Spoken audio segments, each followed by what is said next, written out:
Welcome to Explain America. I'm your host, Kyle Becker. President Trump just issued one of his biggest executive orders yet.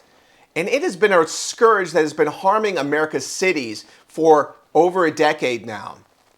Well, finally, someone is doing something about it, and his name is President Trump. But before we get into this, please like, share, and comment. Explain America. Join us. We appreciate your support for common sense journalism. Now, America's cities have been declining for years and years under the rule of Democratic Party. They have sometimes almost single party control over many of these cities.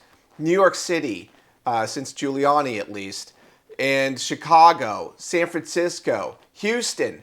These cities have devolved into almost third world country status because of horrible policies that allow criminals to have free reign with almost no consequences. Well, here's the problem. They are making it worse and worse, especially with Soros-funded prosecutors who go in and act like radical chaos agents that is harming American citizens, and sometimes to very horrible results, such as violence, theft, assault. These are really serious problems in many of our cities, and now someone is doing something about the horrible policies that are putting people at risk. President Trump announced his intention to eliminate cashless bail through an executive order. So I'll start signing the executive orders. To me, this is a very, very big deal. One of the executive orders has to do with cashless bail.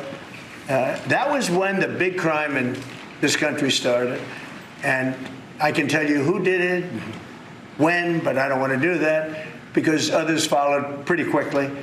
But that was when it happened. Somebody kills somebody, they go in, don't worry about it, no cash, come back in a couple of months, we'll give you a trial. You never see the person again. And I mean, they kill people and they get out. Cashless bail. They thought it was discriminatory to make people put up money because they just killed 3 people lying on a street. Any street all over the country, cashless bail. We're ending it, but we're starting by ending it in D.C., and that we have the right to do through federalization. Okay, let's go. And he cited 2 cities that have had major problems with violence in recent years. So he cited New York City, which is about to put into office, if worst case scenario comes true, a character named, he would be Mayor Mamdani. And this guy wants to eliminate misdemeanors. Now, if you know what that means, a misdemeanor being like something that would put someone in jail for 1 year, that would include all sorts of horrible crimes I'm not going to get into here, but they are really not just jaywalking or shoplifting, okay? There are some really bad misdemeanors. So President Trump's executive order cited a few cases. In 2022, a New York City man was released without bail after doing unmentionable things to a random woman waiting for the subway, despite having dozens of prior arrests, including hitting a bus driver just months earlier and also doing despicable acts in public.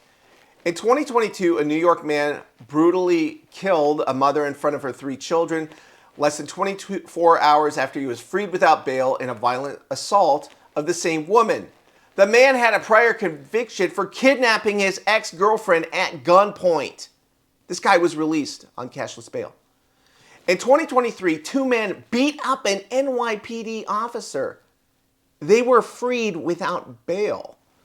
In 2024, 2 illegal immigrants who jumped and bit 2 NYPD cops were cut loose without bail. So the executive order also references cases from Washington, D.C. For example, in 2025, 2 days after a man was released without bail on charges of assaulting a police officer, he was then charged in a fatal stabbing on a metro.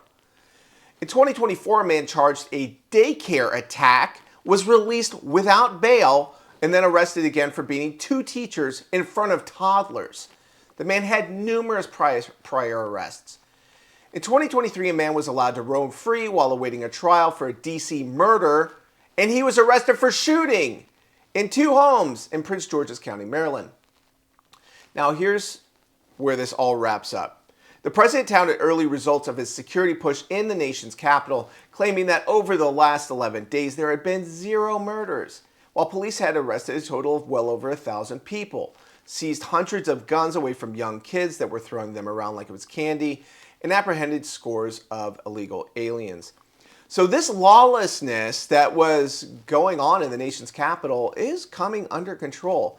And the Democrats are fighting President Trump tooth and nail.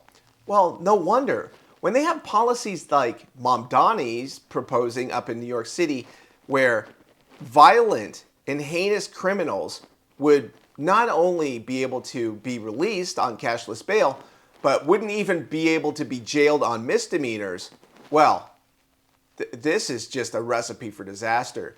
And they know it. Here's the thing. The Democrats are not sincere. They are not. They want the chaos. They want the poverty. They want the misery, because that's where people stay under control in these cities.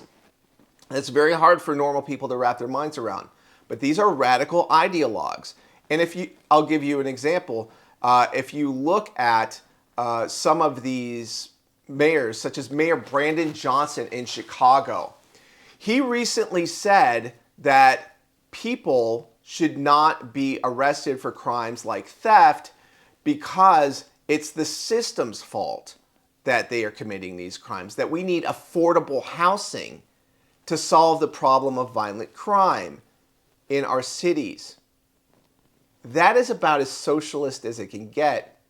And that's not to simply say that it's wrong, but it's also a recipe for disaster, because if you don't have personal accountability for your actions, including harming other people, then the consequences of that is you're going to get more violence. You're going to get more brutality. You're going to get crimes against humanity at the end of the day, because you have to follow that logical contradiction to the final endpoint. And that means that socialists don't hold themselves accountable for committing violent acts against people or even atrocities. So this has been Kyle Becker with Explain America. Please weigh in with your thoughts. We'd love to hear from you.